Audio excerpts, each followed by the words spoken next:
जय माँ संतोषी फ्रेंड्स। आज के इस वीडियो में मैं आपको संतोषी माता की व्रत कथा सुनाने जा रही हूँ। साथ ही साथ आप स्क्रीन पे संतोषी माता के व्रत की पूरी पूजा विधि का वीडियो भी देख पाएंगे। तो चलिए कथा प्रारंभ करते हैं। संतोषी माता की व्रत कथा। एक बुढ़िया थी और उसके 7 बेटे थे। 6 कमाने वाले थे और एक निकम्मा था।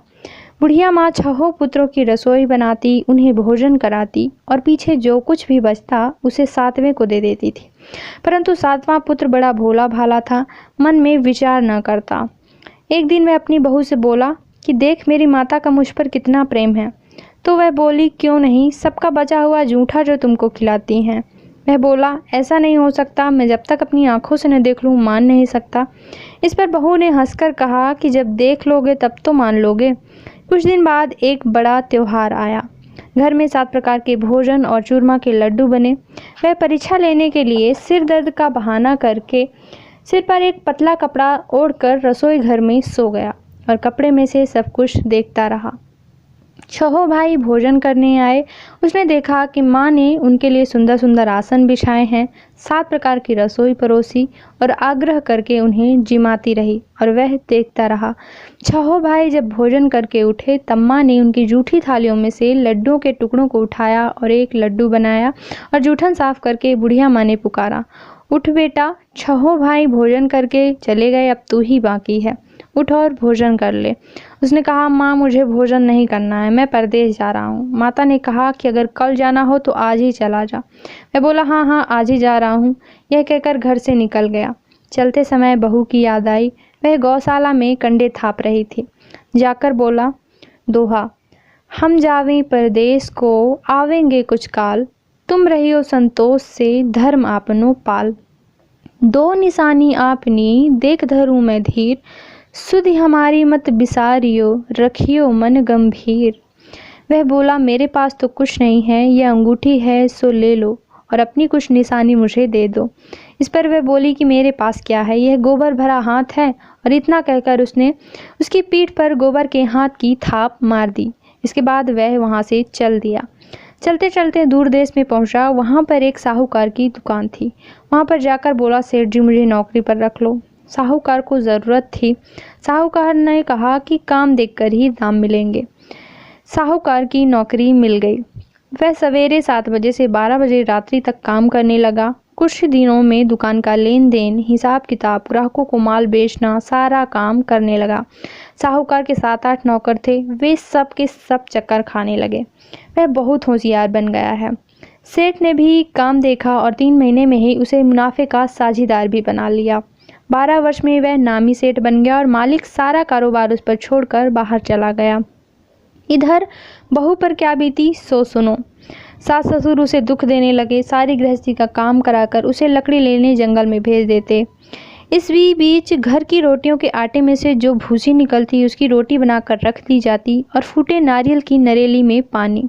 इस तरह दिन बीतते रहे। एक दिन वह लकड़ी लेने जा रही थी कि रास्ते में बहुत सी स्त्रियां संतोषी माता का व्रत करती दिखाई दी। वहां वह खड़ी होकर कहने लगी कि बहनों, यह तुम किस देवी का व्रत करती हो? इसके करने से क्या पुण्य होता है? इस व्रत के करने की क्या विधि है? यदि तुम अपने इस व्रत का विधान मुझे समझाकर कहोगी तो मैं तुम्हारा बड़ा उपकार मानूंगी। तब उनमें से एक बोली, सुनो, यह संतोषी माता का व्रत है।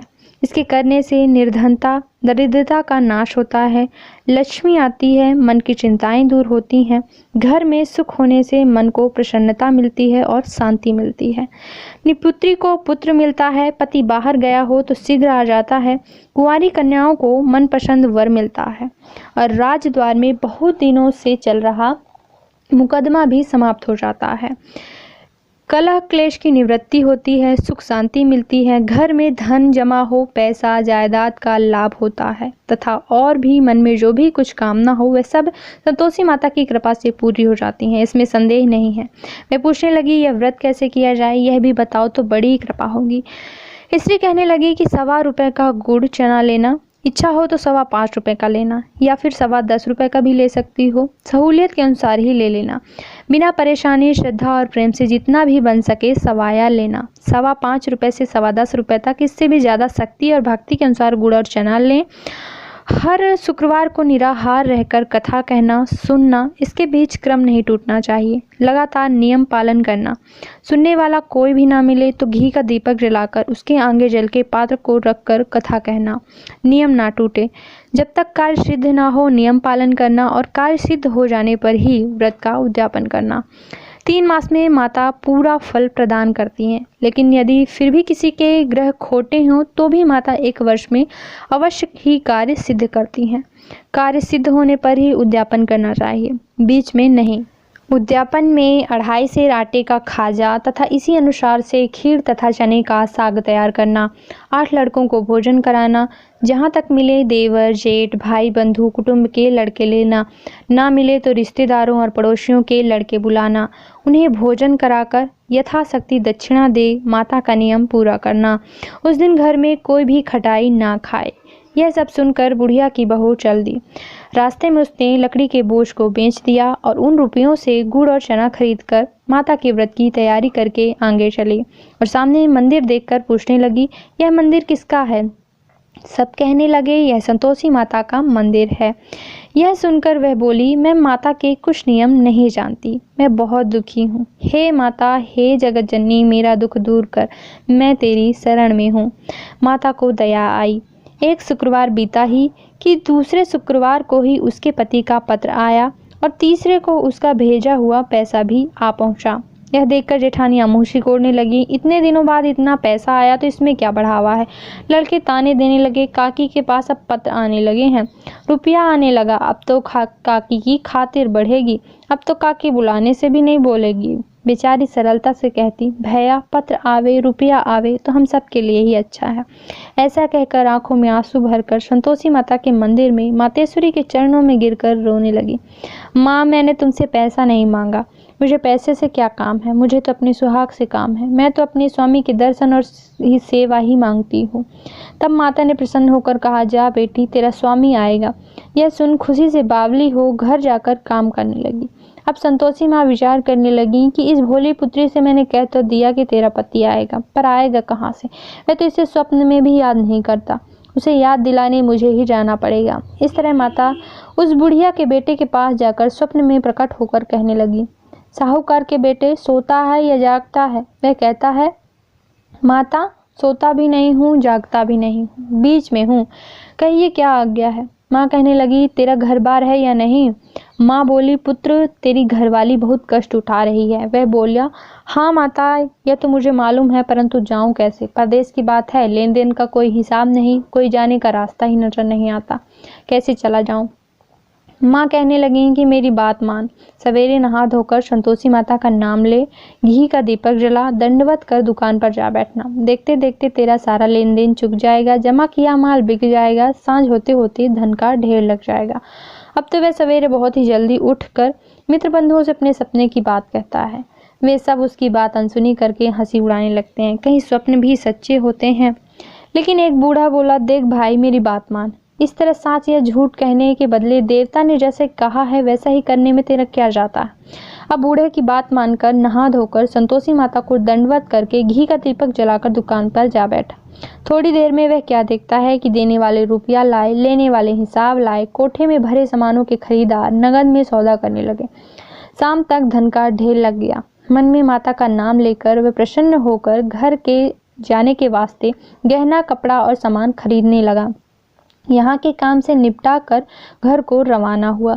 इधर उसकी बहू बेचारी जंगल में लकड़ी जो लेने जाती है, लौटते वक्त माताजी के मंदिर पर विश्राम करती है। वह तो उसका रोज ही रुकने का स्थान ठहरा।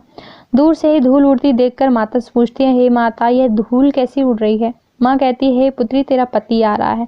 अब तो ऐसा कर कि लकड़ियों के 3 बोझ बना, एक नदी के किनारे पर रख, दूसरा मंदिर पर और तीसरा सिर पर रख। तेरे पति को लकड़ी का गट्ठा देखकर मोह पैदा होगा, वह यहाँ रुकेगा, नाश्ता पानी बनाकर खाकर माँ से मिलने जाएगा। तू लकड़ी का बोझ उठाकर जाना और बीच चौके में गट्ठा डालकर 3 आवाजें जोर से लगाना, लो सासू जी, लकड़ियों का गट्ठा लो, भूसी की रोटी दो, नारियल के खोपड़े में पानी दो, आज कौन मेहमान आया है? माँ की बात सुनकर वह बोली, बहुत अच्छा माता जी, और प्रसन्न होकर लकड़ियों के 3 गट्ठे ले आई। एक नदी के तट पर, एक माता के मंदिर पर रखा। इतने में ही वह मुसाफिर आ पहुंचा। सूखी लकड़ी देखकर उसकी इच्छा हुई कि अब यहाँ निवास करे और भोजन बनाकर खा पीकर ही गांव को चले। इस प्रकार भोजन बनाकर विश्राम करके और इसके बाद वह गांव को गया। उसी समय बहू सिर पर लकड़ी का गट्ठा लिए आती है। उसे आंगन में डाल जोर से 3 आवाजें देती है। लो सासू जी, लकड़ी का गट्ठा लो, भूसी की रोटी दो, नारियल के खोपड़े में पानी दो। आज कौन सा मेहमान आया है? ऐसा पूछती है। यह सुनकर उसकी सास अपने दिए हुए कष्टों को भुलाने हेतु कहती है, बहू ऐसा क्यों कहती हो? तेरा पति ही तो आया है। आ बैठ, मीठा भात खाकर कपड़े गहने पहन। इतने में आवाज सुनकर स्वामी बाहर आता है और अंगूठी देखकर व्याकुल हो जाता है। माँ से पूछता है, यह कौन है माँ? माँ कहती है, बेटा यह तेरी बहू है। आज 12 वर्ष हो गए जब से तू गया है, तब से सारे गांव में जानवर की तरह भटकती फिरती है। काम काज घर का कुछ करती नहीं, 4 समय आकर खा जाती है। अब तुझे देखकर भूसी की रोटी और नारियल के खोपड़े में पानी मांग रही है। वह लज्जित होकर बोला, ठीक है माँ, मैंने इसे भी देखा है और तुम्हें भी। अब मुझे दूसरे घर की चाबी दो, मैं उसी में रहूंगा। ठीक है बेटा, जैसी तेरी मर्जी। यह कहकर माँ ने चाबी का गुच्छा पटक दिया। उसने ताले का गुच्छा लेकर दूसरे कमरे को खोलकर सारा सामान जमाया। एक ही दिन में वहां राजा के महल जैसा ठाट बाट बन गया। अब क्या था, वह सुख भोगने लगी। तत्पश्चात अगला शुक्रवार आया। उसने अपने पति से कहा कि मुझे माता के व्रत का उद्यापन करना है। उसका पति बोला, बहुत अच्छा, खुशी से कर लो। तुरंत ही वह उद्यापन की तैयारी करने लगी। जेठ के लड़के को भोजन करने के लिए कहने लगी। उन्होंने मंजूर किया, परंतु पीछे जेठानी अपने बच्चों को सिखलाती है, देखो रे, भोजन के समय सब लोग खटाई जरूर मांगना, जिससे इसका उद्यापन पूरा नहीं हो। लड़के जीवने गए। खीर तो पेट भर खाई, परंतु बात याद आते ही कहने लगे कि हमें कुछ खटाई खाने को दो। खीर खाना हमें भाता नहीं है, देखकर अरुचि होती है। इस पर बहू ने मना कर दिया तो लड़के उठ खड़े हुए और बोले कि पैसे ही लाओ। भोली बहू कुछ भी नहीं जानती थी, उसने पैसे दे दिए। लड़के उसी समय उठ करके दुकान से इमली लाकर खाने लगे। यह देखकर बहू पर माताजी ने कोप किया। राजा के दूत उसके पति को पकड़कर ले गए। जेठ जेठानी मनमाने खोटे वचन कहने लगे। लूट लूट कर धन इकट्ठा कर लाया था, सो राजा के दूत उसको पकड़कर ले गए हैं। अब सब मालूम हो जाएगा जब जेल की रोटी खाएगा। बहू से यह वचन सहन नहीं हुए।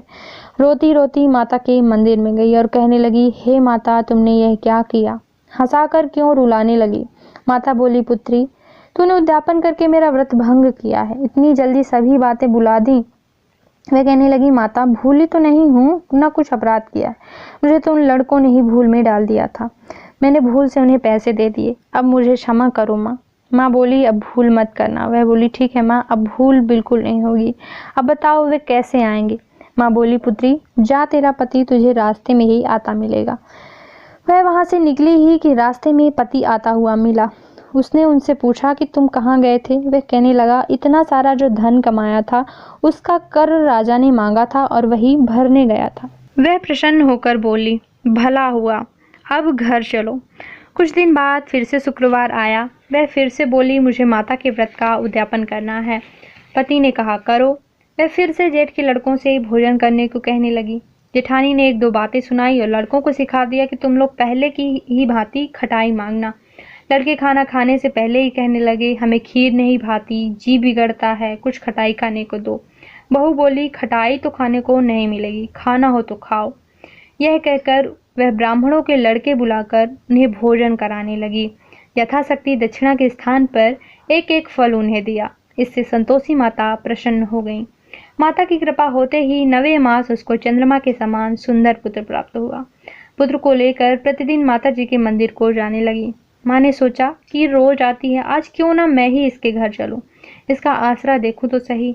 यह विचार कर माता ने भयानक रूप बनाया। गुड़ और चने से सना मुख, ऊपर से सूंड के समान होंठ, उस पर मक्खियां भिनभिना रही हैं। देहरी पे पैर रखते ही उसकी सास चिल्लाई, देखो रे, कोई चुड़ैल डाकनी चली जा रही है, लड़कों भगाओ इसे, नहीं तो ये किसी को खा जाएगी। लड़के डरने लगे, चिल्लाकर खिड़की बंद करने लगे। बहू रोशनदान से देख रही थी, प्रसन्नता से पगली से होकर चिल्लाने लगी, आज मेरी माता मेरे घर आई है। यह कहकर बच्चे को दूध पिलाने से हटाती है। इतने में ही सास का क्रोध फूट पड़ता है। मेरी बहू इसको देखकर कैसे उतावली हुई जो बच्चे को ही पटक दिया। इतने में माँ के प्रताप से जहाँ को देखा वहाँ लड़के ही लड़के नजर आने लगे। बहू बोली, माँ जी, मैं जिनका व्रत करती हूँ यह वही संतोषी माता है। इतना कह झट से सारे घर के किवाड़ खोल दिए। सबने माता के चरण पकड़ लिए और विनती कर कहने लगे, हे माता, हम मूर्ख हैं, हम अज्ञानी हैं, तुम्हारे व्रत की विधि हम नहीं जानते। तुम्हारा व्रत भंग कर हमने बहुत बड़ा अपराध किया है। हे माता, आप हमारे अपराध को क्षमा करो। और इस प्रकार माता प्रसन्न हुई। हे माता, बहू को जैसा फल दिया वैसा सबको देना। जो यह कथा कहे या सुने उन सब के मनोरथ को पूर्ण करना। बोलो संतोषी माता की जय। दोहा है, ग्रंथ करोड़न में कहा है ये सबका सार। ब्रह्मा सत्य जग झूठ है, जीवन ही ब्रह्मा निहार। जीवन से जी जीवित जगत, माता खेलत खेल। ब्रह्मा रूप पहचान लो, कटे जगत की जेल। इति शुक्रवार व्रत कथा। उम्मीद करती हूँ वीडियो आपके लिए उपयोगी रहा होगा। अगर आप हमारे चैनल पर पहली बार हैं, चैनल को सब्सक्राइब करने के साथ साथ प्लीज़ बेल आइकन पर प्रेस जरूर कर लीजिएगा, ताकि इसी तरह आने वाली व्रत और त्योहारों से संबंधित व्रत कथाएं आपको मिलती रहें और आपको नोटिफिकेशन समय से पहुंचता रहे। बेल आइकन पर प्रेस जरूर करें।